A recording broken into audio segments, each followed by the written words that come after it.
Okey, cuba lupakan sekejap semua tajuk berita pasal krisis dalaman Venezuela yang biasa kita dengar tu. Hari ni, kita nak tengok negara ni dari satu sudut yang lain macam sikit. Kita akan lihat Venezuela sebagai sebuah papan catur gergasi di mana nasibnya sebenarnya ditentukan oleh kuasa-kuasa besar global. Pernah tak korang bayangkan negara korang ada kekayaan yang melimpah ruah, tapi pada masa yang sama kekayaan itulah yang jadi punca sumpahan paling besar. Inilah paradoks yang sedang memerangkap Venezuela sekarang. Untuk kita betul-betul faham betapa besarnya masalah ni, kita kena tahu satu fakta penting. Venezuela ada reserve minyak yang disahkan terbesar di dunia. Nombor 1 lagi besar daripada Arab Saudi. Kalau ikut logik akal, sepatutnya diorang jadi negara paling kaya, paling makmur. Tapi kenapa realitinya jauh panggang dari apa? Inilah yang membawa kita ke babak pertama dalam cerita ni. Sumpahan emas hitam. Kekayaan minyak ni ia bukan satu anugerah yang mudah. Sebaliknya, ia adalah satu perangkap yang sangat-sangat rumit. Puncanya, sebab minyak yang diorang ada ni lain macam sikit, istimewa sangat. Dan percayalah, ini bukan pujian. Keistimewaan minyak ni lah yang jadi punca utama kenapa diorang terikat dengan geopolitik luar. Jadi, apa benda minyak mentah berat ni? Ia bukan macam minyak yang kita boleh terus pump, terus jual. Bayangkan, ia tebal, pekat, likat. Lebih kurang macam tar jalan tu. Nak tukarkan benda ni jadi petrol untuk kereta kita, ia perlukan teknologi yang super canggih dan mahal. Teknologi yang malangnya Venezuela sendiri tak ada. Nampak tak rantai masalah dia kat sini? Venezuela boleh keluarkan minyak tu dari tanah. Tapi lepas tu, diorang terpaksa bergantung 100% pada kuasa asing untuk proses minyak tu. Apa hasilnya? Satu ikatan geopolitik yang sangat kuat yang mustahil untuk dilepaskan. Memang terikat habis. Dan petikan ni memang tepat gila. Minyak diorang bukan lagi sekadar barang dagangan. Ia dah jadi macam sauh yang mengikat nasib seluruh negara Venezuela kepada percaturan kuasa-kuasa besar dunia. Okey, jom kita sambung kepingan puzzle yang seterusnya. Kalau minyak tu ibarat rantai yang mengikat, wang bula dah dijadikan senjata utama dalam konflik ni. Bila kita cakap pasal sekatan ekonomi oleh Amerika Syarikat, kita kena buang tanggapan lama.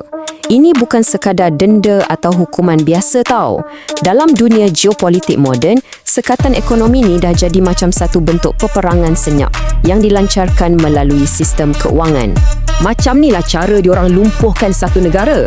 Pertama, Venezuela dipotong daripada sistem dolar yang merupakan nadi utama perdagangan dunia. Ini terus menyebabkan ekspor minyak diorang jatuh merudum sebab tak ada siapa boleh berurus niaga dengan diorang secara sah.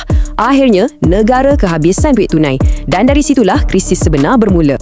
Tapi, setiap aksi ada reaksi kan? Dan kat sinilah cerita dia jadi lagi best. Sekatan ni sebenarnya dah mencetuskan sesuatu yang mungkin Washington sendiri tak jangka. Ia dah buka pintu untuk pemain-pemain lain masuk gelanggang.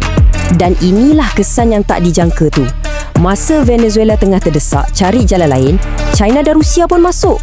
Diorang nampak ni sebagai peluang keemasan untuk uji sistem keuangan alternatif yang tak perlukan dolar. Tiba-tiba, Venezuela bukan lagi sekadar sebuah negara yang bermasalah. Ia dah jadi macam sebuah makmal eksperimen keuangan untuk kuasa-kuasa besar. Semua ni bukan jadi macam tu je tau.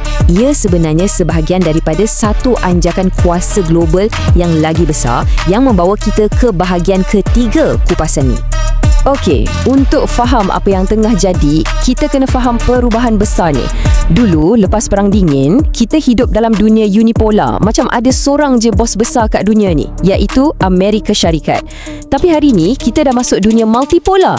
Kuasa dah tak terpusat. Ia dikongsi antara AS, China, Rusia dan lain-lain. Dan dalam dunia baru ni, peraturan main pun dah lain. Bukan lagi pasal penaklukan, tapi pasal pengaruh. Jadi, dalam konteks dunia baru yang penuh dengan bos-bos ni, Venezuela tiba-tiba dapat peranan baru. Fakta yang ia masih mampu bertahan dengan bantuan China dan Rusia telah menjadi satu simbol penentangan terhadap dominasi AS yang dah lama wujud. Inilah mesej yang diorang nak sampaikan. Setiap tong minyak yang dijual, setiap pinjaman yang China dan Rusia bagi pada Venezuela, ia bukan sekadar bantuan ekonomi. Ia adalah satu kenyataan geopolitik yang sangat jelas dan lantang. Zaman di mana Washington boleh tentukan segalanya seorang diri dah berakhir. Okey, sekarang jom kita cantumkan semua benda ni. Minyak yang rumit, wang yang dijadikan senjata dan tatanan dunia yang dah berubah. Semuanya bertemu di atas satu tempat, papan catur Venezuela.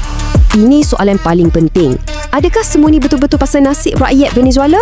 Atau ada benda lain yang lagi besar yang dipertaruhkan?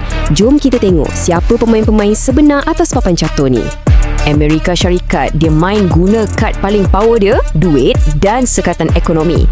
China pula, dia main game panjang. Dia masuk dengan pelaburan dan teknologi. Manakala Rusia, dia lebih kepada tunjuk kuasa, jual senjata, buat lawatan ketenteraan, sekadar nak ingatkan AS yang diorang pun ada di halaman belakang Amerika. Masing-masing ada strategi sendiri.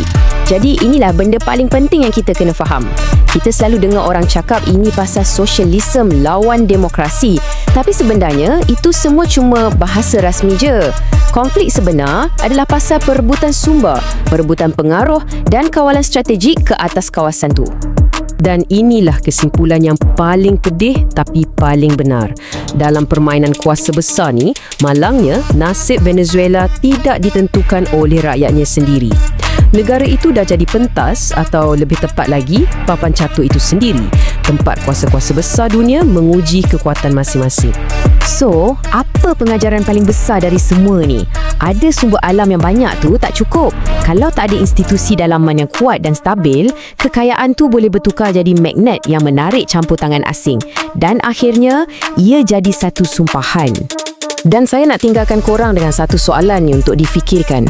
Bila kita tengok konflik-konflik kat seluruh dunia hari ni, cuba fikir berapa banyak yang betul-betul pasal negara tu sendiri dan berapa banyak yang sebenarnya cuma proksi untuk pertembungan kuasa-kuasa besar. Kisah Venezuela ni cumalah satu petak kecil je atas papan catur global yang luas. Kalau korang rasa cerita ni dah gila, percayalah ini baru sikit je. Tunggu bila kita tengok macam mana negara-negara lain pula dimainkan dalam game yang sama. Ini baru permulaan. Pastikan anda terus bersama kami. Nak tengok lebih banyak video menarik dan mind-blowing? Jom ke channel YouTube Wow Mind Blowing dan jangan lupa subscribe, okay? Love you guys!